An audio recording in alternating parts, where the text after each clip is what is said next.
Hey, hey everybody. This is hello everybody. Hey, boo boo. How's about another picnic basket? Yo, I'm back. It's the Monstrositus one. Your boy, your man, your brother from another mother. Uh, I'm back here to talk to you about Mike. I was watching this. Hold on. All right, let me check on this. All right. I was I was here watching my man from Comicsgate, Michael Bancroft, last night, and I got in there just in time to see this. Hold on.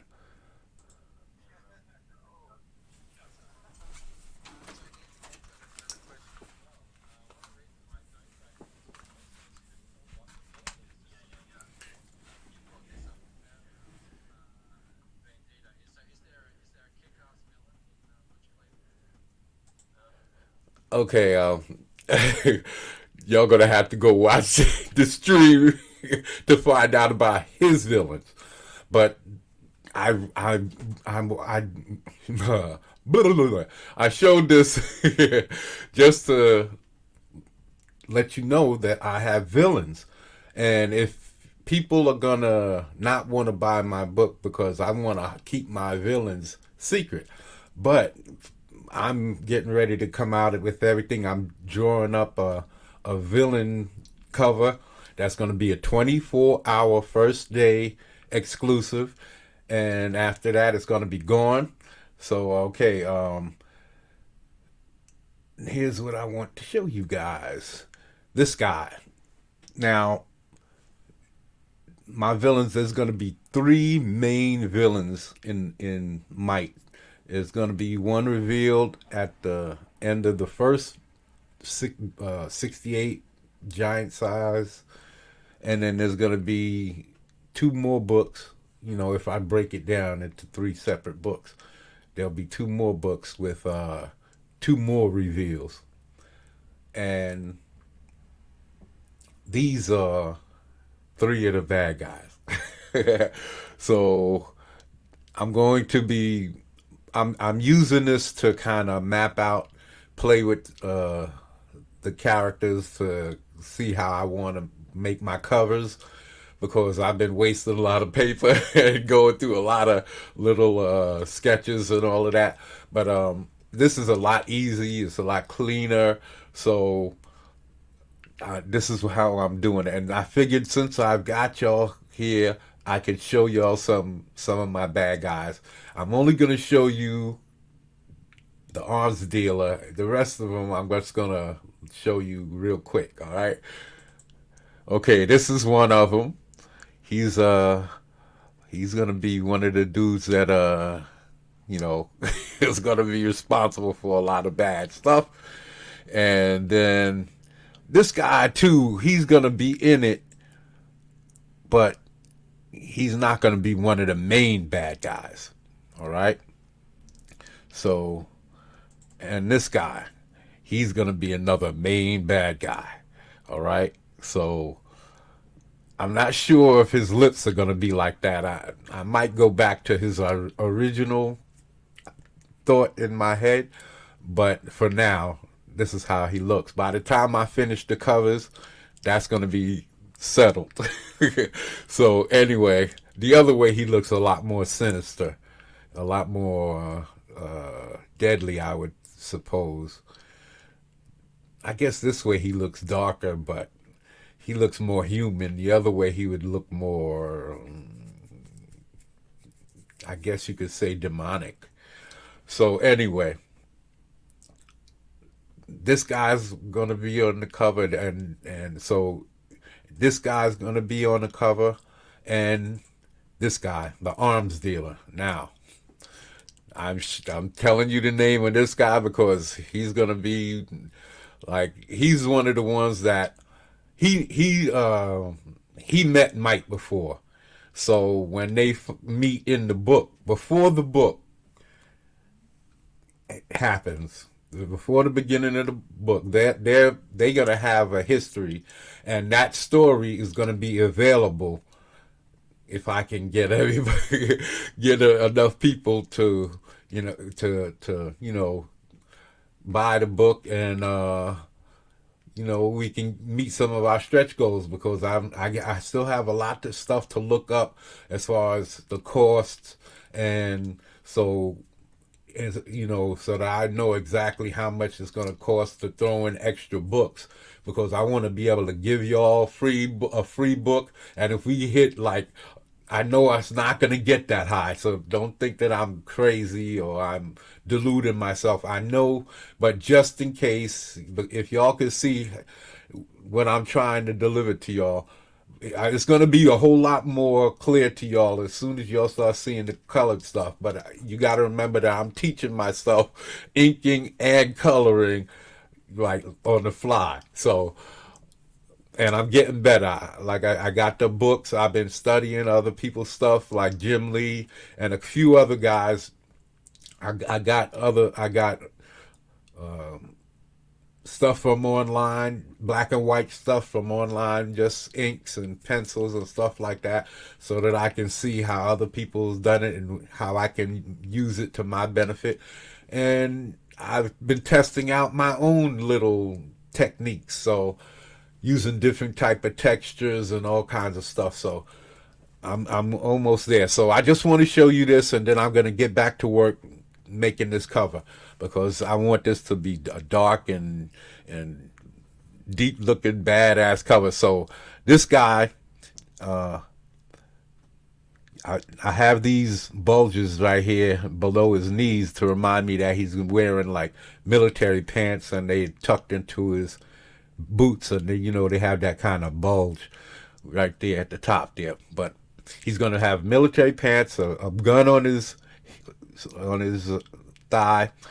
I think I'm gonna move his arm up and put a gun in his hand. And okay, he's an arms dealer. He sells weapons. He deals in moving weapons. So that's his profession. But that's not why I call him the arms dealer. He's a cybernetic. He got injured. I'm not going to tell you how. That's for the book. But he got injured, and he smokes a cigar. So I'm just going to show you this right quick. Oh, hold on. That's his regular arms. And see, I got his hand up there. I'm going to put a cigar and some smoke around his face. And I'm probably going to have a couple of versions just in case. So this is him. And he's got a coat that he wears. And it looks like this, roughly. And then he's got these, which are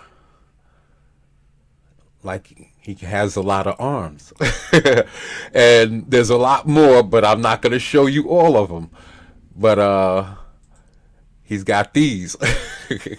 So if you can see, he's got these tentacles, and then he's got these extra long joints, and then he's got these regular ones. These are all cybernetic.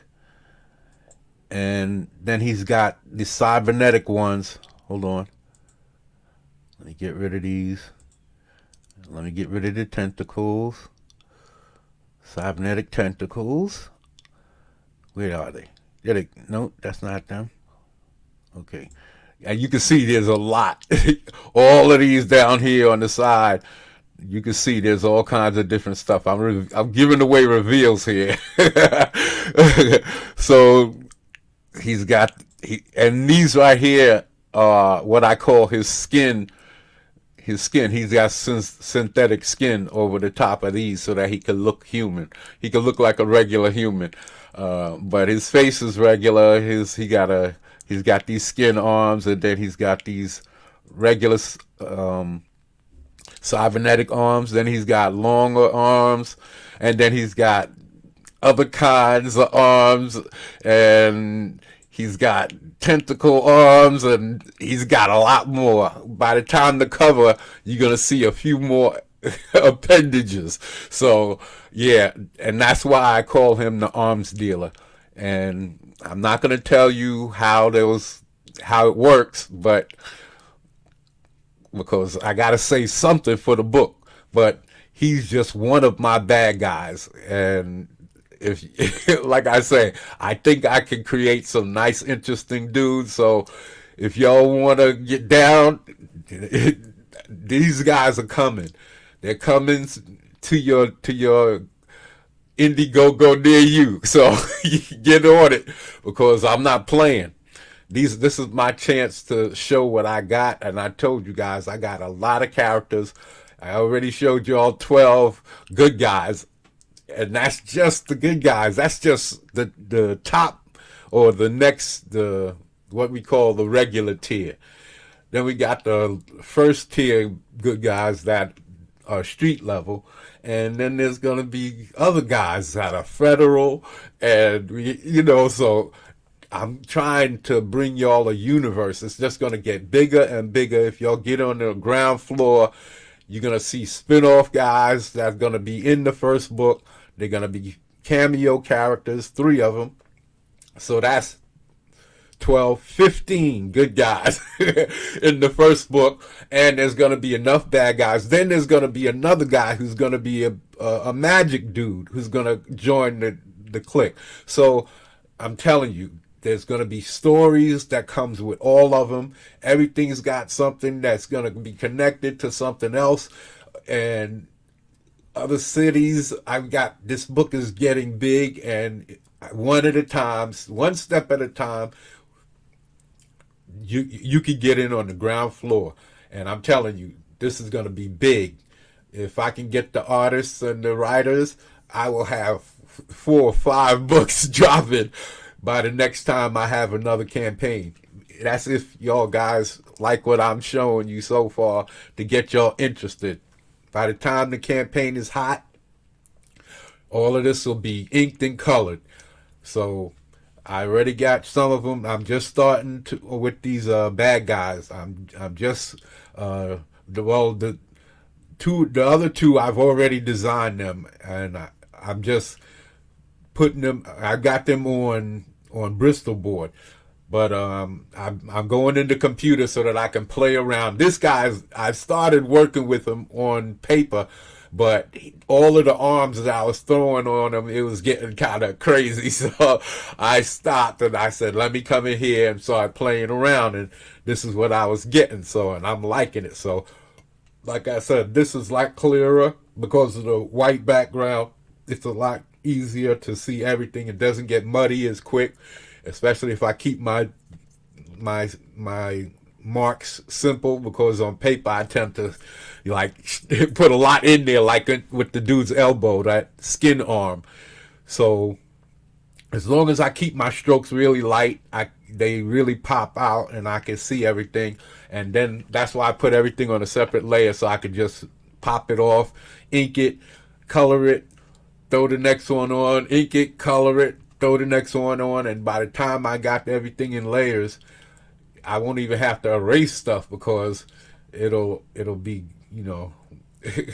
everything will be the way I want it, unless I'm going to show black and white stuff on the because that's probably what I'm going to do. I'm going to have a version where I can keep it like this, and then I'm going to have another version where I have everything erased, so I could ink it and have it so that I can eventually scan or print it out like in blue, and then I'll ink it by hand, and now I have original art for the campaign. So that's what my goals are. But yeah, this guy's gonna be a badass. and he's one of the main bad guys that starts out. Remember, this is a universe, so I've got to start out slow, and this is not slow. Even Dan Frager told me to slow down and go slow, but I don't know how to. I've got all of these characters, and I have to figure out a way to introduce as many as I can. So I have this idea with these bad guys, this global syndication, this Illuminati groups warring with each other, and they're manipulating. One group controls another group, and another group, and nobody knows who works for who. So it's coming together. I had to write all of the players on separate cards on these 11 by 11 cards that I had left over from when I cut those signs into 11 by 17s, because they was 11 by 28s. So those 11 by 11 cards I'm using to write every individual, like the arms dealer, his whole, everything I know about him is on that card. Everybody he's associated with, everything, all of his tells, his secrets, and as many cards as I need for his story, I have it. And then I blend them together, because I have all of these characters. They all have storylines. They all have, even I have regular guys with storylines that's going to influence stuff. So I have to blend them together some way. And I was trying to write them straight down in this outline in a notebook. And I was leaving notes all over the place, and I was getting confused. So this way, I said later for this, I'm going to write everything separate. Every guy's motivation separate. All of my Lex Luthor character, Bryson Maddox, he's not a Lex Luthor, but you would think of him. He's a corporate magnate. He's got a lot of power. He manipulates stuff. He's greedy for power. He's greedy for notoriety. These type of stuff. So I got a lot of characters working, and I got other bad guys that's gonna come out of the woodwork. You see these 13 or 14, 15 good guys. Well, there's more. there's more. There's gangs that are working, that are on the good guy side. Well, people might not like them. I don't know. I like them. So anyway, if y'all like these guys, I'm telling you, this book is going to be big. I'm going to be introducing throughout those first 3 books that's going to make up the graphic novel. So if you guys stay with me, I'm going to be introducing them slow. I'm going to be popping them in and out and trying to keep the story on one thing, but I'm going to be talking about them, and then I'm going to introduce them. And I'm going to talk about it, just like in the Game of Thrones, how they used to talk about stuff, and then boom, it drops. They talk about it, and then you see Jamie get, his arm cut off, but they talked about how good he was, and he fought Ned, and you finally get to see him, but they talked it up first. And the same thing with a lot of people. They talk about the Kingslayer, and a lot of the people that showed up later on in the show. So that's what I want to do, even with the bad guys and the dragons and everything. So that's how I'm picturing my characters. I want to try and have them all intertwined and somehow influencing, even if they don't know they're influencing things, because they're being manipulated. Everybody's manipulating down the chain. Nobody knows what's going on over the top. They just know that they got to do what they told. So yeah, I'm working it and blending things, and I'm working one pieces at a time, and I'm moving slow, and I got the whole first book worked out, but it's just I'm writing out the script now, and that's I've never done this stuff before. So all of this, I've done this part, the scripting and the thumbnailing. I've done that. I'll show y'all in the video for my Stone God story. I started working that out, and I started scripting it out for my Mega Mutant story, the original story that I had for him. He was supposed to be going to Professor X with his father for help, and that's how. And then they would help Professor X and the X-Men, and then he would get help, and that's how it was. I'm so glad I never went to Marvel with that, because right now he's one of my main loved characters, one of my first that I've ever created. So his origin is going to be in the opening pages of the book. You know, it's not going to be in the opening, but you're going to see the progression from the opening, from the beginning. You're going to hear all of the stuff that's been going on. So I have all of these stories. Everything is going to flow well because I'm just going to be touching here, getting to the main story, touching there, getting to the main story. And man, and then I'm going to have all of these side things that I could give you as supplemental or as free, depending on how well the campaign does. The origin of Nightshade, the origin of Wreck, the origin of Warhammer, the first meeting of the arms dealer, because Might and the arms dealer have a history. At least, well, I can't tell you everything. Oops! Almost made a mistake, that's all. But I didn't. So I'm going to get off before I do make a mistake. Because I know I've already given away some of these arms over here. So, yeah, this is fun for me. This is fun. I'm nervous because I've never sold any of my art to anyone before. People like my art, so I like what I'm doing with it. So I'm happy and I'm feeling good. So I'm hoping that you guys can hear it in my voice, and I can't wait for you guys to see it, because then when y'all see it and read it, then that's when everything is really gonna start, I think. So I'm out of here. I got to get to inking this stuff and coloring it and getting it out there, people. I'll be back. Peace. Come back to the goddamn. Come back. Come back.